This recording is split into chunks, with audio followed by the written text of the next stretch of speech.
have you ever wondered why, despite living kindly, yielding to others, and pleasing everyone, you're still overlooked? Why, the more you try to be the good person, the more you end up being used. You may be familiar with that look in people's eyes when they say, "You're so nice," only to step right over your boundaries as if they never existed.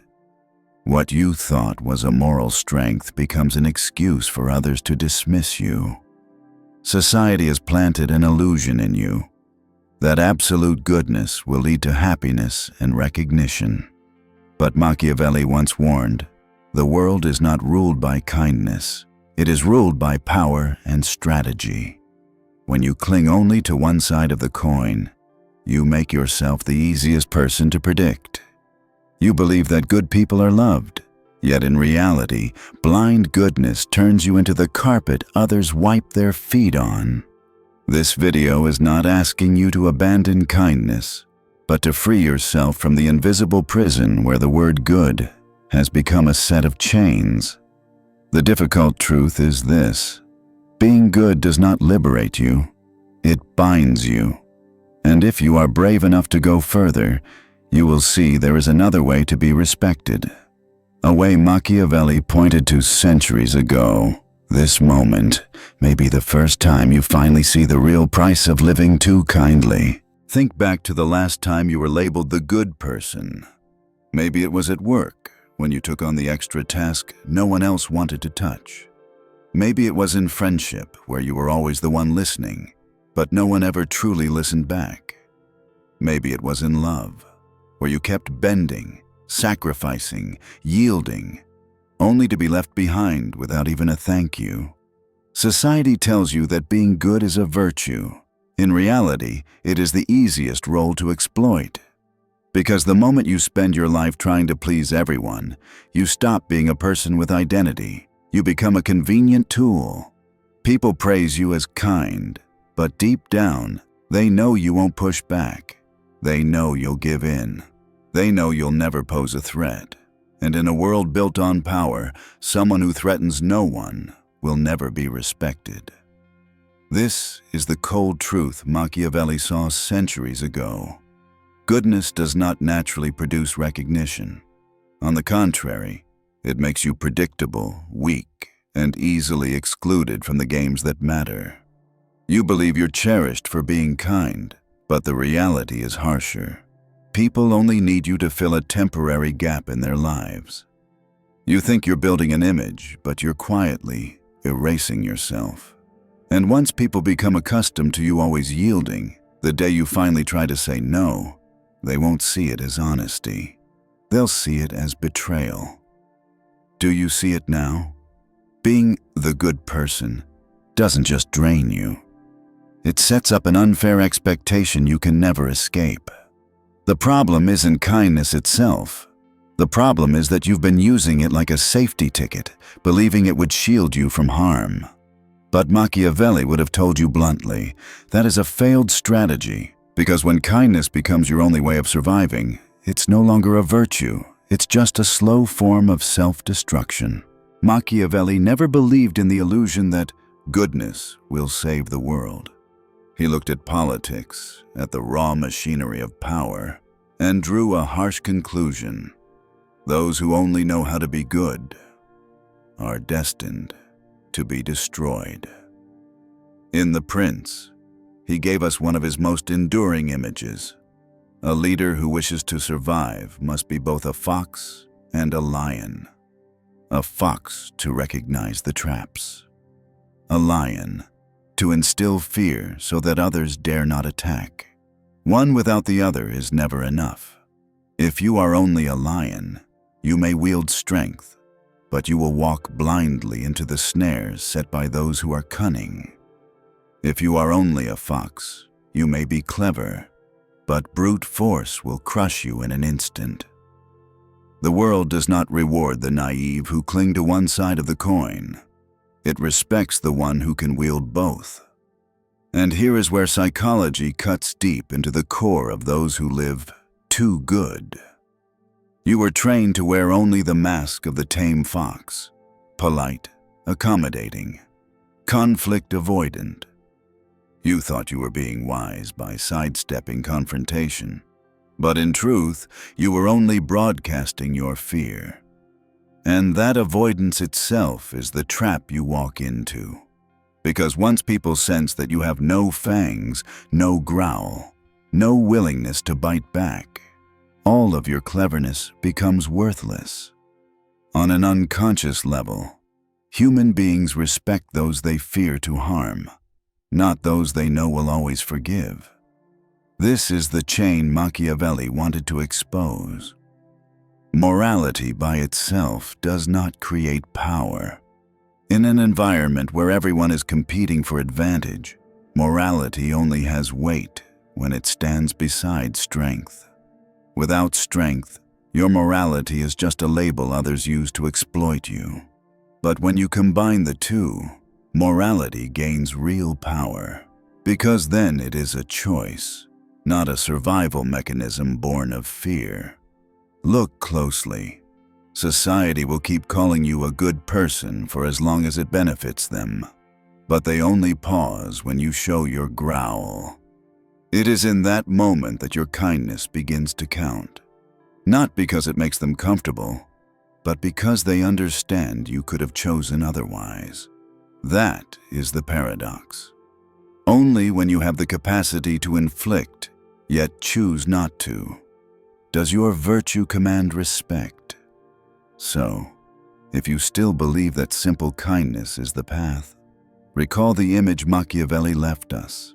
A lion wise enough to sniff out the trap, and a fox bold enough to bare its teeth. Any imbalance otherwise, and you are prey.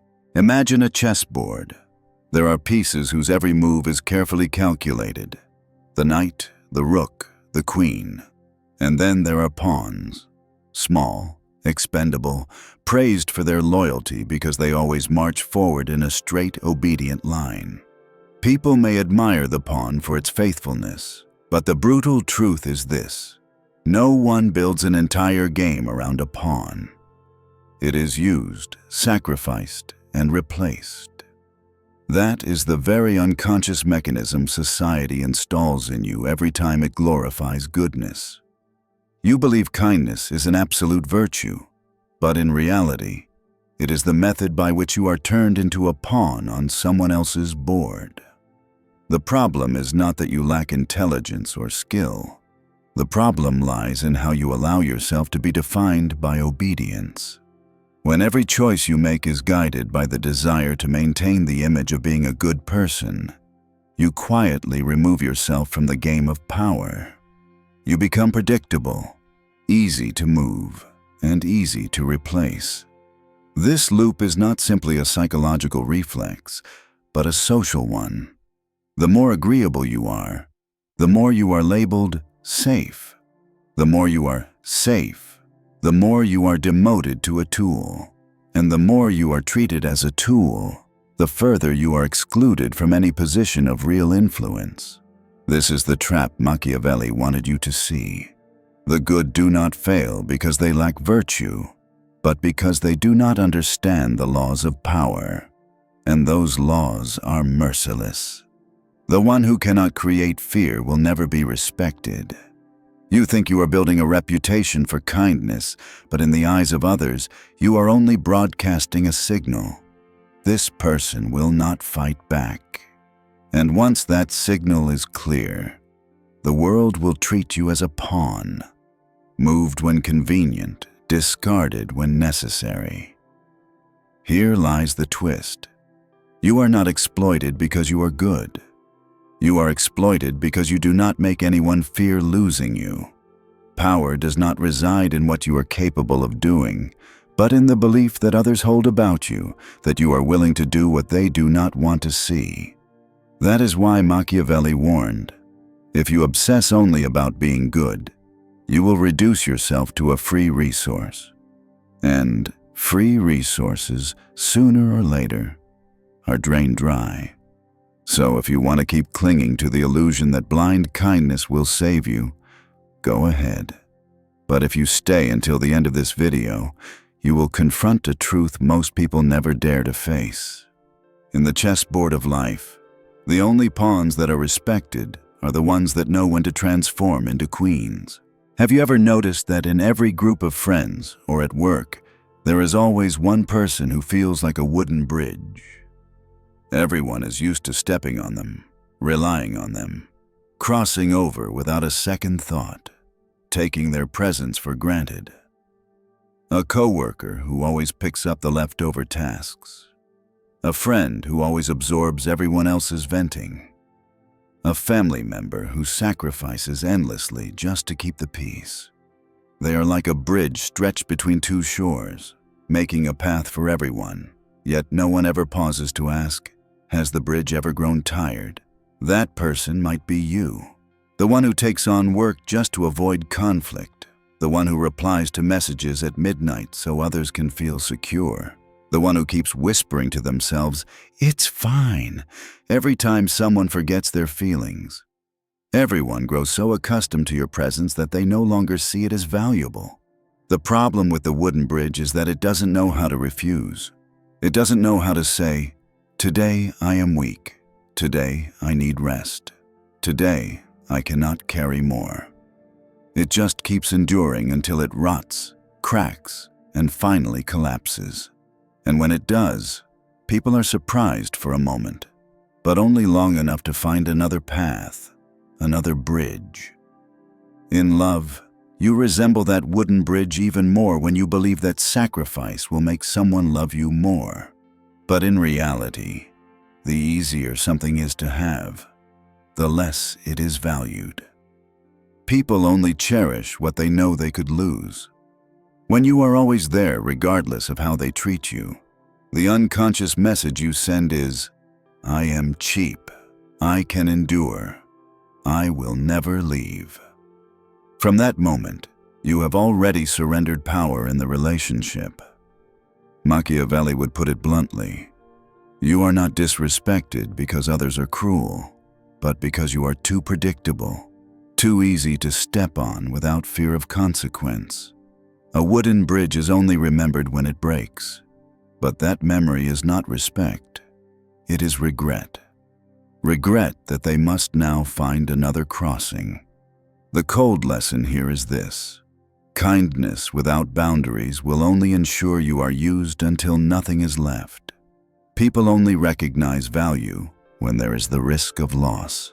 If you want to be respected, you must let others understand that stepping across you is not a privilege that comes for free. Try to look at yourself as if you were looking at a chessboard. At work, do you often take on the tasks everyone else avoids, hoping that your sacrifice will eventually turn into recognition? If so, stop. In your boss's eyes, you are not seen as a pillar.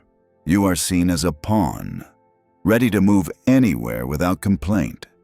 A pawn is useful, but everyone knows it is also the easiest piece to replace. When you disappear one day, the board will keep running, and no one will pause to remember your absence. In friendship, are you the one who always texts first, pays first, or mediates conflicts to keep the group at peace? It sounds noble, but in truth, you are simply reinforcing the role of a backup card. Someone who must constantly prove their worth through effort while others sit back and reap the benefits. And when you stop, they won't feel the pain of losing you, only the loss of convenience you once provided. In love, if you are always the one forgiving mistakes, enduring the weight, and giving more than the other person ever offers, you are turning yourself into prey. Prey is not loved. It is consumed while it still has strength, then abandoned when it is exhausted. Machiavelli would say, anyone who does not set a price for their own presence will be valued by others as the cheapest. That is a harsh law, but it is true. If you keep living this way, what happens? Others will write the rules of your life for you. You will be pushed into the background role of your own story, and one day, you will wake up stunned to realize you were never truly respected. The crucial question is this: Do you want to remain the replaceable pawn? Or will you become the one who knows when to stop, when to force others to respect the rules you set? This world does not reward limitless kindness. It only responds to strength and clear boundaries. If you do not build them, others will keep pushing them further, step by step, until you disappear without leaving a single echo behind. It's time to flip the board. If until now you've lived like a pawn, believing that sacrifice would somehow be rewarded with recognition, you need to face a truth. No one will hand you power out of kindness. Power is something you must redefine for yourself. And Machiavelli offers you a new language to begin with. First, instead of calling yourself a good person, start seeing yourself as the one who sets the price. A person who sets the price does not give unconditionally. They observe, they measure, they know when to yield and when to stop. When you set the price, you don't become cruel. You simply force the world to pay the true cost of having you. Next, instead of living as the one who endures, position yourself as the one who makes the rules. A rule maker doesn't need to scream to be heard. They only need boundaries so clear that others hesitate before crossing them. One no, one refusal, one moment where you stand and walk away from the table. All of these send the signal. I am not a pawn. I am the one who holds the rules. On a deeper level, remember this. Machiavelli emphasized that strength lies not only in what you do, but in how you control perception. People don't react to objective truth. They react to the image you project. The more you present yourself as endlessly tolerant, the more they will press. The more you present yourself as scarce and proud, the more they will hold back. This is the language you must learn. From asking to be seen to demanding to be respected. From good person to lawgiver. From prey to hunter. Look back at your past. The times you were disrespected were not because you lacked value, but because you never forced anyone to pay for it. You confuse kindness with power when in reality they are two entirely different dialects. Now imagine, starting tomorrow, you walk into the room differently, not with pleading eyes, but with the gaze of someone who knows, I don't need everything. I only choose what fits me. You will notice the shift.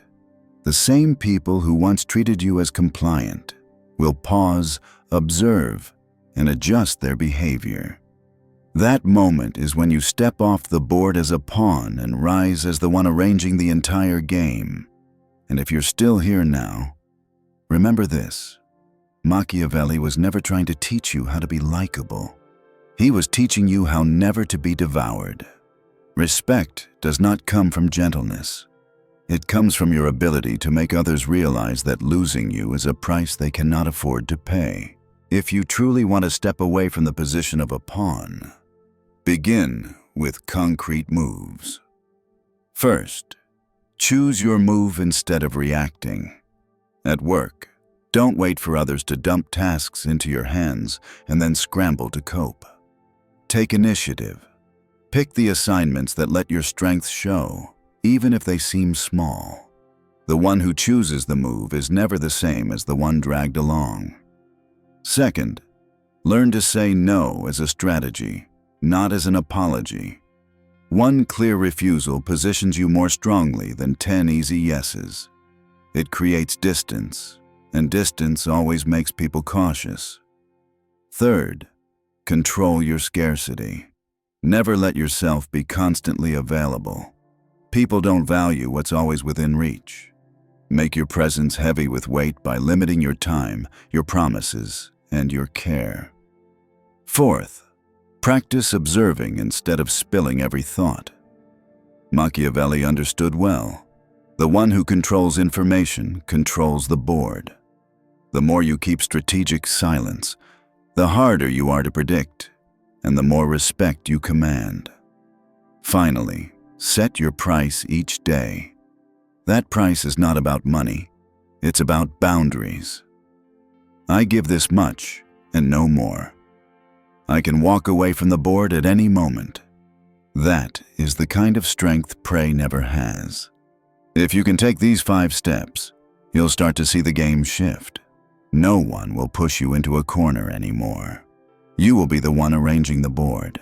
If you continue to live like a pawn, you must accept the heavy cost. No one will remember you when the board is cleared. You can exhaust yourself in meaningless games, sacrifice over and over, and still be replaced the moment a new piece appears. You will find yourself drained, resentful, powerless, yet unable to blame anyone, because you never dared to set a price for your own existence.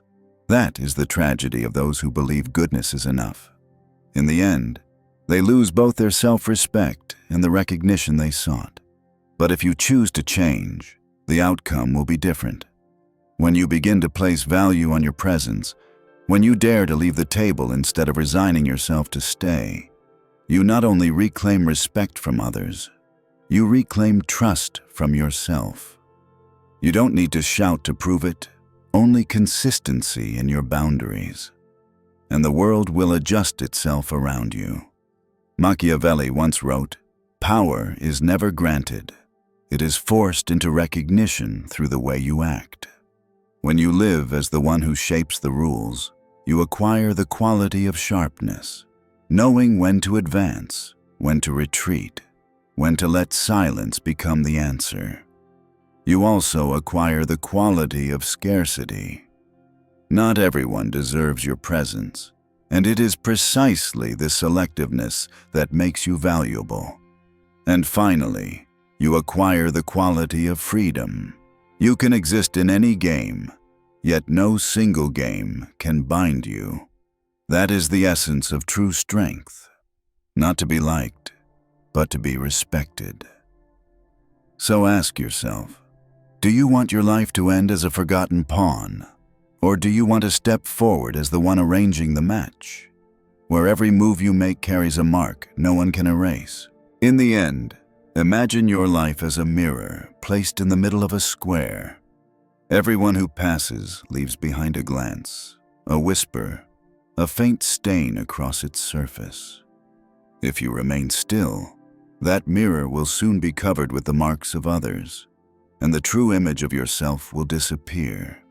But if you are decisive enough to wipe away the traces that do not belong to you, the reflection will begin to clear piece by piece.